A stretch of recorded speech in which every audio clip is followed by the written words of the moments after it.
자, 글로벌 경제지표. 자, 오늘은 첫 번째 시간으로 자, 글로벌 경제지표의 의의에 대해서 같이 한번 살펴보도록 하겠습니다. 자, 일단은, 저는 김용석 회계사고요. 자, 공인회계사 및, 현재, 국제재무사, CFA라고 하죠. 재무 애널리스트를 지금 담당하고 있는데요. 자, 여러분들과 같이, 글로벌 경제지표에 대해서, 같이 강의를 진행하게 되었습니다. 자, 일단, 글로벌 경제지표는, 말 그대로, 세계 경제지표라고 보시면 돼요. 그래서 대한민국 경제지표를 제외한, 자, 참고로 대한민국 경제지표는 우리 글로벌 경제지표 말고요. 제가 또 다른 과정으로 전에 과정을 하나 만들었고요. 자, 대한민국 경제지표를 제외한 나머지 글로벌 경제지표에 대해서 오늘 강의를 진행하려고 합니다.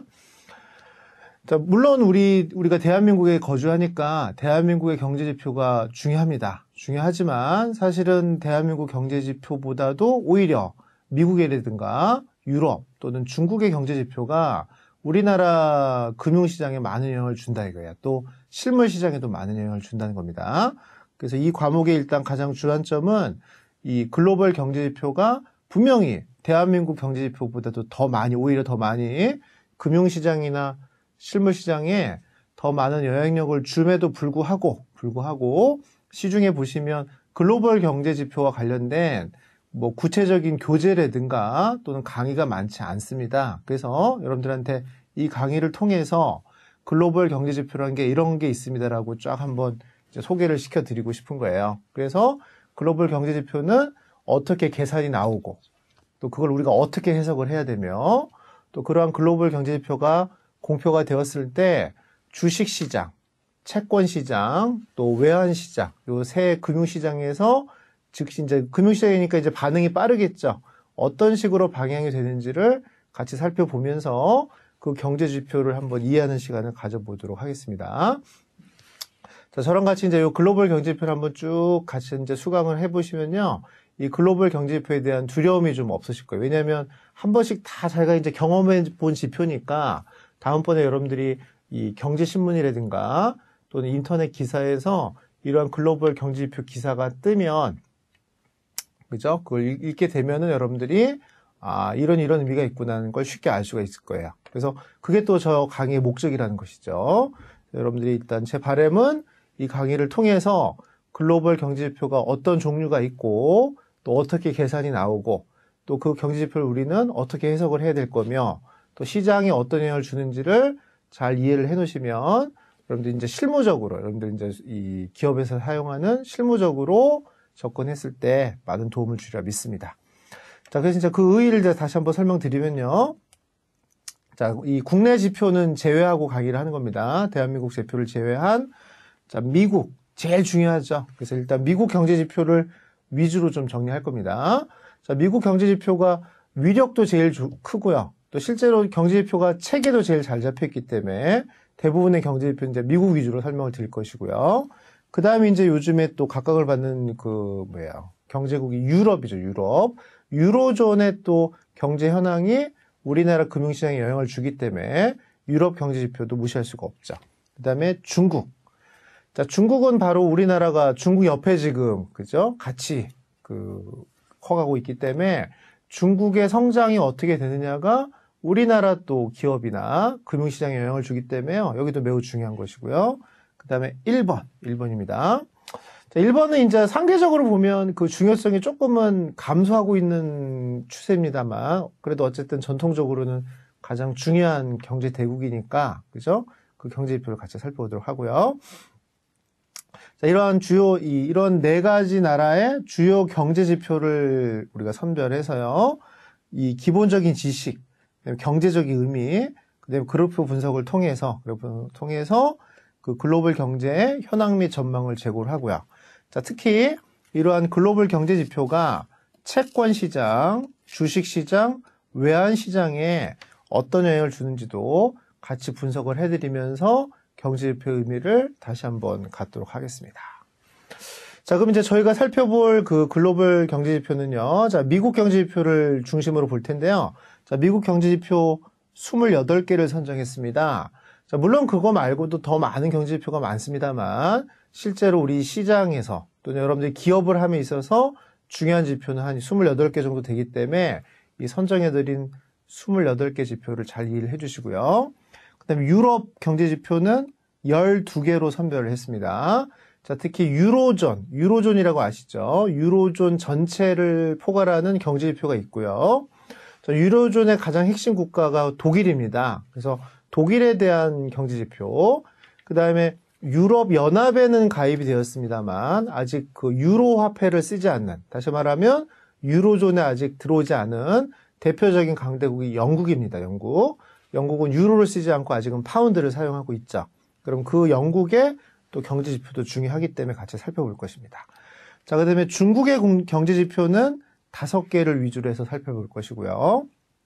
일본의 경제지표는 또 5개를 통해서 살펴볼 겁니다. 그래서 주로 미국 경제지표를 위주로 볼 텐데, 자, 일단 어떤 내용이 있는지 같이 살펴보시죠.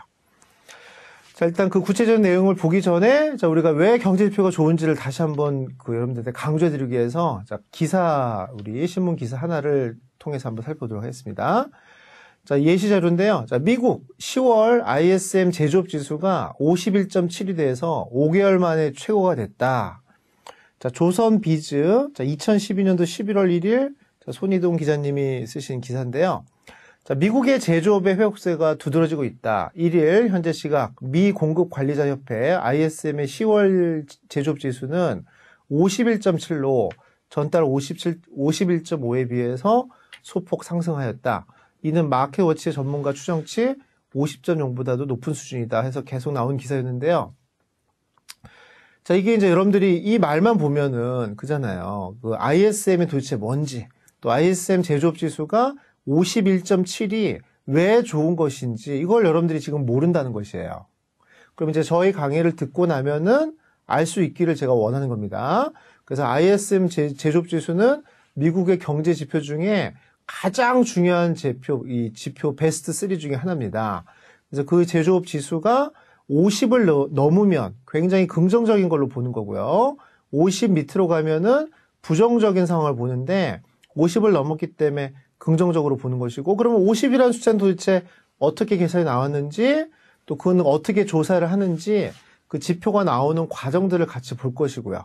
그래서 50보다 넘은 51.7이 왜 좋은 의미인지를 여러분들하고 같이 강의를 통해서 설명을 드릴 것입니다. 그래서 우리가 이 강의를 듣고 난 이후부터는 이러한 경제 기사가 여러분들이 이제 접하게 됐을 때는 전혀 두려움이 없다는 거죠. 1번의 단칸 지수가 하고 막 이렇게 출발하는 기사도 나올 거 있을 거고요. 유로존에서 나왔던 뭐 물가 지수라든가, 하여튼 여러분들이 또 미국에서 뭐 베이지북에 의하면 이런 기사들이 많이 뜹니다. 그럼 도대체 그게 무슨 뜻인지 여러분들이 잘 모르고, 그죠? 그리고 그냥 막연하게 여러분들이 추정을 하는 것이지 그 내용을 100% 이해하시는 분들이 없습니다. 그래서 그런 면에서 이 글로벌 경제 지표라는 이런 강의를 진행하게 됐다는 거를 이제 설명을 드리고요. 자, 그럼 이제 구체적으로 우리가 어떤 내용을 진행할 것인지를 이제 간단하게 소개해 드리도록 하겠습니다.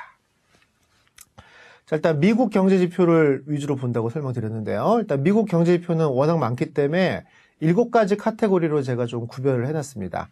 자, 첫 번째가 고용입니다. 고용. 자, 고용 안에는 고용 및 또 실업이 있겠죠. 자, 두 번째가 물가 지표입니다. 물가 지표. 자, 세 번째가 소비 지표고요. 네 번째가 경기 지표입니다. 다섯 번째가 산업 활동 지표고요. 여섯 번째가 주택 관련 지표고요. 마지막이 기타 지표라고 보시면 되겠습니다. 그래서 7가지 카테고리로 구분해서 미국 경제 지표들을 설명을 해드릴 것이고, 또 이러한 그 경제 지표가 어떻게 나왔을 때 어떤 수치가 좋은 거고 어떤 수치가 안 좋은 것인지, 또 실제로 이 수치가 높다 한다고 해서 주식이랑 채권의 가격이 같이 오르는 건 아니거든요. 이제 같이 공부해 보시면 오히려 주식이랑 채권은 반대로 움직이는 경향이 많습니다. 그러면 주식은 오르는지 내리는지, 또 채권의 가격은 오르는지 내리는지를 같이 검토하면서 또 왜 그렇게 되는지를 같이 연구를 해보겠다는 거예요. 자, 그러면 그 첫 번째 지표 중에 하나가 이제 고용 지표인데요. 자, 고용 지표 시간에는 3가지 지표를 같이 학습을 할 텐데요. 자, 가장 중요한 지표가 바로 요 고용 현황 지표입니다. 자, 미국의 경제 지표 중에 가장 베스트 원이 바로 이 고용 현황 지표입니다. 실제로 그 취업자가 얼마가 되고 있는지 또 실업률이 얼마인지를 나타내는 지표인데요. 이 지표에 따라서 미국 연방은행이 통화량을 늘릴 수도 있고 통화량을 줄일 수도 있고, 근데 이 통화량이 증가하거나 통화량이 감소하게 되면 금리가 움직입니다. 그럼 금리가 움직이면 채권, 주식, 외환시장이 같이 움직이는 거고요. 이런 금융시장이 같이 움직여주면 또 기업 영업활동이라든가 실물시장에 막대한 영향을 준다는 것이죠. 이런 순환적인 구조, 이런 체계적인 구조들을 여러분들이 같이 이제 저랑 같이 이해를 해주시면 되고요. 어쨌든 제일 중요한 지표가 고용지표이기 때문에 처음부터 가장 중요한 지표를 배운다고 보시면 되고, 그 다음에 이제 주간 실업수당 청구라고 해서 이런 고용지표는 월 단위로 발표가 됩니다. 그러니까 워낙 한 달을 기다려야 되니까 좀 늦죠. 그래서 미국에서는 또 일주일 단위로 실업자들은 이 국가에다가 실업수당을 받을 수가 있는데, 그때 이제 실업수당을 청구한다는 거예요. 그때 그 청구 건수를 가지고 실업률 또는 고용률을 우리가 알아볼 수가 있고요. 자, 세 번째 ADP 전미 고용 보고서라는 거는 정부기관이 아니라 민간기관에서 고용과 관련된 지표를 미국의 고용지표보다 조금 더 빨리 보고하고 있기 때문에 전미 고용 보고서는 고용 현황 지표보다는 조금 더 적시성 있는 지표다 보니까 또 많이 각광을 받는 지표입니다. 어쨌든 고용 현황 지표가 가장 중요한 지표라고 보시면 될 것 같아요.